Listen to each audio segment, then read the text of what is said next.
Hammering winds 111 miles per hour and above. A deluge of rain.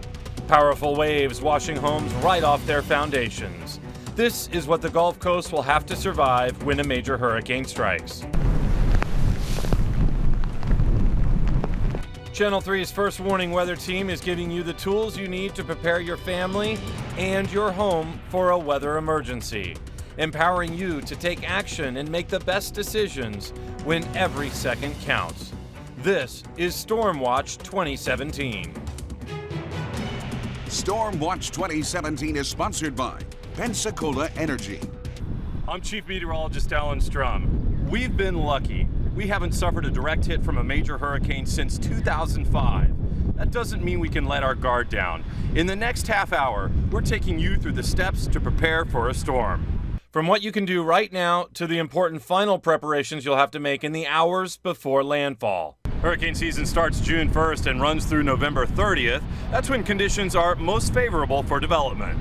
We've already had our first named storm this year. Tropical Storm Arlene formed in the North Atlantic April 19th and fizzled out a couple of days later. The next storm will be called Brett. Then comes Cindy, Dawn, and Emily. The names are reused every 6 years unless a storm causes significant damage or deaths. In that case, the name would be retired and replaced. So what are the chances of dangerous hurricanes forming this year? NOAA is predicting an above-average season with 11 to 17 named storms, 5 to 9 hurricanes. 2 to 4 they expect to be major hurricanes Category 3 or stronger. Forecasters at Colorado State University expect to see 11 named storms, with 4 becoming hurricanes and 2 becoming major hurricanes Category 3 or stronger. That's a little below average, but that's little comfort if just one major hurricane lands in our backyard. In the hours before a storm, turn your refrigerator and freezer to their coldest settings to help food last longer. Fully charge your phone, rechargeable flashlights, and emergency power supplies. Bring in toys, lawn furniture, garbage cans, and other items that could become missiles in high winds. Even now, you can take action to harden your home against storm damage. Hannah McKenzie shows us how. One of the first things you should do is look up. You've got lower parts of the canopy, sometimes limbs that are just too close to roofs, power lines. Certified arborist David Bradford, with a cut above tree care, says now is the time to examine the trees around your home. Looking for dead, some trees are entirely dead, but might have a lot of vines in them, so at a glance the tree might appear healthy. Dead or dying trees can be easily felled by strong winds. I've seen trailers squashed like tin cans. I've seen cars, boats, houses, all kind of items crushed. And we've seen more serious stuff. Even healthy trees can pose a danger if branches are too low. When the winds pick up, we add wind, we add rain to it, the limbs get heavier, they'll be lower, they'll be moving more violently, tearing up your roof. Improperly cut limbs can cause more damage. It's important to notice that those stopped off limbs, if they ever fall, it's going to be solid wood. If they strike something, it's going to more likelihood of impact and puncture through a roof or other items. Prep work now to save time and money after a storm. Next, turn your attention to your home. Strong hurricane winds and pounding rain can turn a minor problem into major damage. Some things to look at. Glue down loose shingles. Make sure seals are tight where wires or pipes come into your home. And check gutters and trim to make sure everything is secure. The Florida Division of Emergency Management has a hurricane retrofit guide online. We have a link at weartv.com. The changes you make now may save your home and may also earn you discounts on property insurance premiums. Hannah McKenzie, Channel 3 News. After the storm comes cleanup and repairs. Document any damage with photos or video and call your insurance company. Put together a toolkit now to help you make those temporary fixes. Include tarps or plastic sheeting, duct tape, a hammer, handsaw, and a wrench or pliers to turn off utilities. Hand tools may serve you best while the power is out. Garbage bags, protective gloves, rope or clothesline, bleach, and all-purpose cleaner are also a must. Coming up, should you ride it out or head for higher ground? The factors you need to keep in mind when deciding whether to evacuate. Plus, they feel our pre-storm stresses and then some. How to keep your children calm and safe through the chaos of a hurricane when Stormwatch 2017 continues.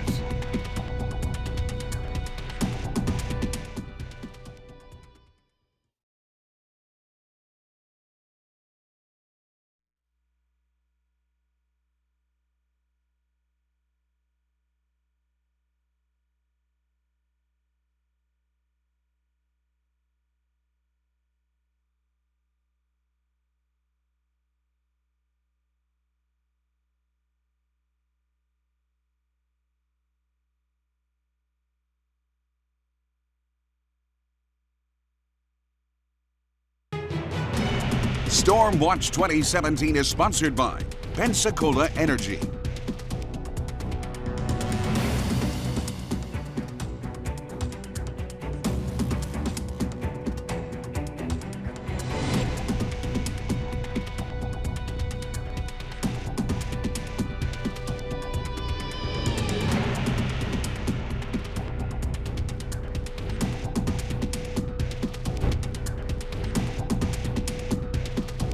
When a storm is in the Gulf headed this way, you have decisions to make. One of the big ones is, do you ride it out at home or evacuate? Your government leaders have identified coastal evacuation zones, the areas at greatest risk of dangerous storm surge and catastrophic damage. If you live there, plan to leave. If you live in a mobile home, or if you have any doubts that your home could survive, take shelter elsewhere.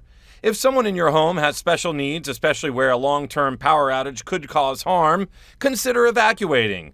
The choice to stay or go is yours. Strongly consider the risks of your particular situation before making that decision. Whether you stay or go, you'll need an emergency kit. The power may be out, and faucet water may be unsafe to drink. You should be prepared to provide for yourself, your family, and your pets for at least 3 days. Clean water is a must. 1 gallon of water per person per day. For a family of 4, that's 12 gallons. Food that doesn't require refrigeration or cooking. A manual can opener. 3 meals a day for 3 days. Flashlights or lanterns. A NOAA weather radio that picks up local stations as well, and extra batteries. A whistle to signal for help. And a first aid kit. Whether you stay or go, you'll want that kit with you, so you have everything you need close at hand. If you have to leave your home, one option is a hurricane shelter. They're operated by the American Red Cross in public buildings such as schools. They do not provide many supplies. Catherine Daniel shows us what to pack. If you have to head to a hurricane shelter, your stress level is probably already sky high. Worries, what ifs, and the unknown are bearing down. It can be hard to think straight, let alone strategically. Planning now will take a bit of the burden off if and when storms are threatening. And this was more of a general kit that we had. Chris Neal works for BRACE. That stands for the Be Ready Alliance Coordinating for Emergencies. BRACE works with 500 nonprofit partners, and they help with every phase of an emergency response. Neal says it's important to know what is and is not available at hurricane shelters. Cots are available. There will be food and water. There will also be bathroom facilities. Some shelters will provide blankets, but not all. Sleeping bags, snacks, official identification, device chargers, rain gear, and a battery-operated radio are all items you will need, along with books and maybe a deck of cards to help pass the time. Staying positively occupied is always a challenge when sheltering, especially for little ones. Stress and strange places can add to children's anxiety levels.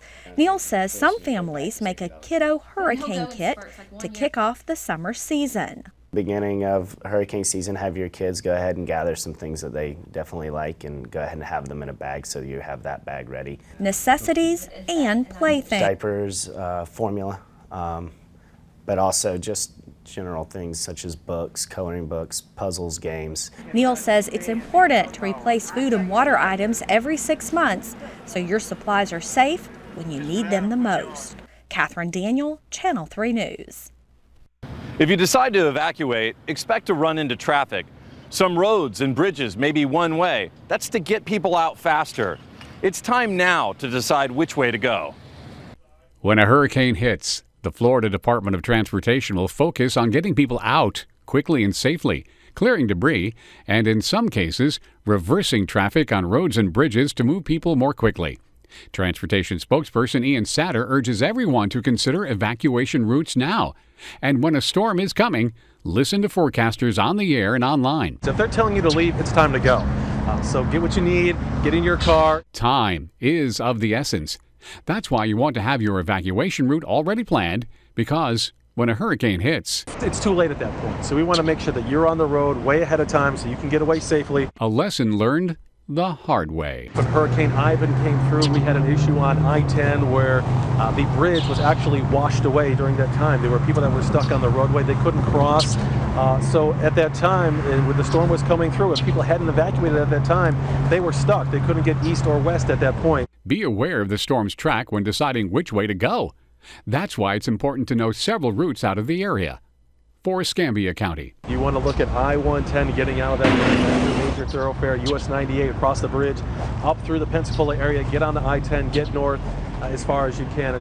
in Santa Rosa County, You have State Road 87, which is a major north-south corridor that you want to be able to use. for Okaloosa County, You have 123 and State Road 85. Those are your key evacuation routes to be able to get out of those southern coastal regions. If it's already raining when you leave, beware of flooded roads. Remember, never drive through water. Turn around. Don't drown. Keeping your pets safe, what you need to bring along when evacuating with your furry friends, plus surviving days, even weeks without power, handy gadgets that help you get through the blackout.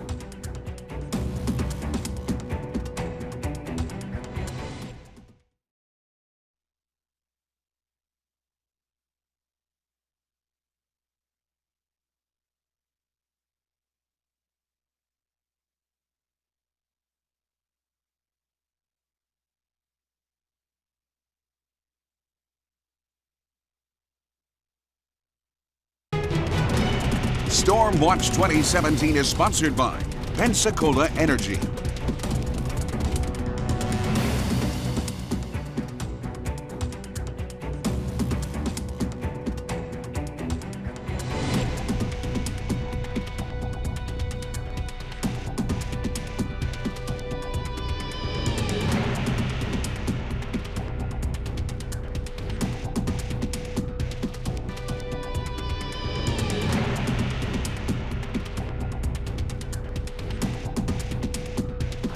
Any thunderstorm can knock out power for a few hours. A major hurricane can leave you in the dark for weeks. Laura Hussey shows us some tools that can get you through an outage.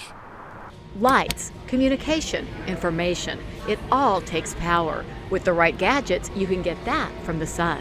A lot of what we carry in terms of the gadget world is solar powered. West Marine manager Roz Clark says solar panels are fantastic. These two hybrid lights, there's the large one and the small one, are not only flashlights, but they actually hold a charge for years. So you can charge them at the beginning of the hurricane season, put them in your go bag, and they're good to go. Most solar products have a dual purpose. They also, at the bottom of them, have a USB charging port, so you can use it as an extra charge for your cell phone or your tablet or whatever other device you might have. You'll find the same charging port on solar-powered speakers. So it's got a 12-hour battery.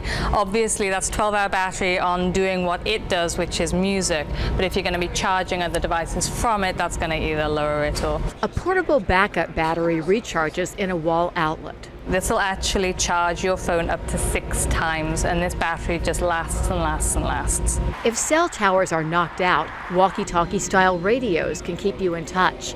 They come in a pair, they're waterproof, and they have a NOAA weather radio built in.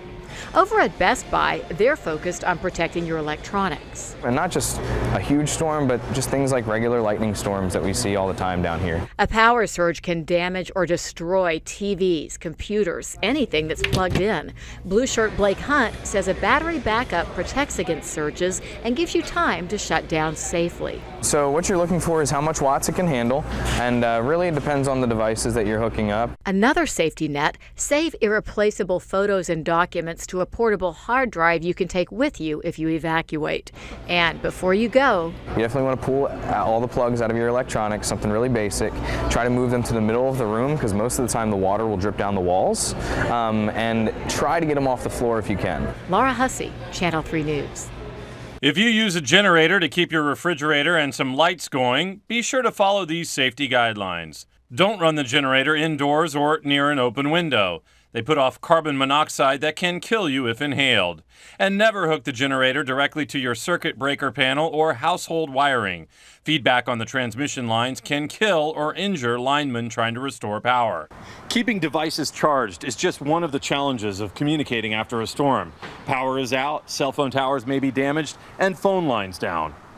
Take some time now to think about who you'll want to keep updated in the aftermath. Make a paper list with phone numbers, email addresses, and social media accounts for family, friends, employers, and schools. When it comes to family, designate one person as the primary contact. You check in with them, and they get that information out to everyone else. It'll save your phone batteries and free your time to deal with any damage. Hurricanes aren't just a hazard for people. Catherine Daniels shows us how to keep your pets safe. For so many of us, pets are a priority. That's especially true during a disaster like a hurricane. Chris Neal with Brace keeps an official pet survival kit on hand to show people what to pack to keep their animals safe and healthy during an emergency. First, food and water. 2 weeks worth is ideal. A can opener if you need one. Neal keeps pouches of water in his kit and collapsible bowls for ease of travel. Proof of vaccinations are crucial, along with harnesses, leashes, and muzzles if needed. Cleanup supplies, including puppy pads, paper towels, and spray cleaner, and 2 weeks' worth of medications. For cats, a litter pan, extra litter, scooper, and plastic bags. Molino Park Elementary is the only pet-friendly hurricane shelter designated in Escambia County, Florida. They do only accept dogs and cats. They do need to be vaccinated, and you do need to have a type of kennel for them to stay in. The animals will be separate from any people, but you'll be able to go back and forth as long as the weather's permitting that. For directions and tips on managing livestock and horses during a hurricane, head to myescambia.com. Catherine Daniel, Channel 3 News. Santa Rosa County has a pet-friendly shelter at Avalon Middle School. And in Okaloosa, the Raider Arena and Davidson Middle have pet areas. Check with County Emergency Management for registration procedures. A lot of data we use to forecast a hurricane's track and intensity comes from the hurricane hunters. Coming up, a behind-the-scenes look at their operations. Plus, the newest data we'll be using to keep you ahead of a storm's dangerous effects. If you take photos or videos during severe weather, share them with Channel 3. You can send them through our mobile app. You can text WEAR-TV to 95577 or tag us on Facebook or Twitter. Remember, think safety first. Never risk your life for a picture.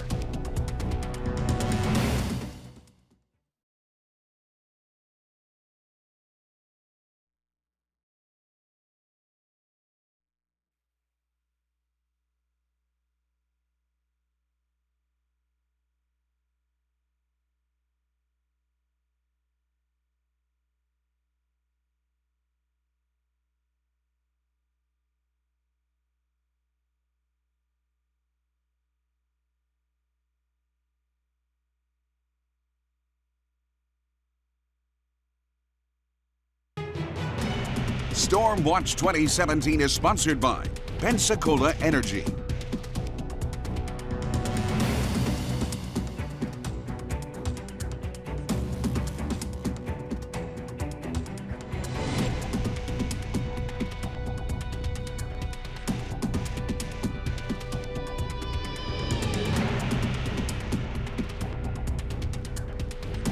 When a storm threatens land, the hurricane hunters prepare for takeoff.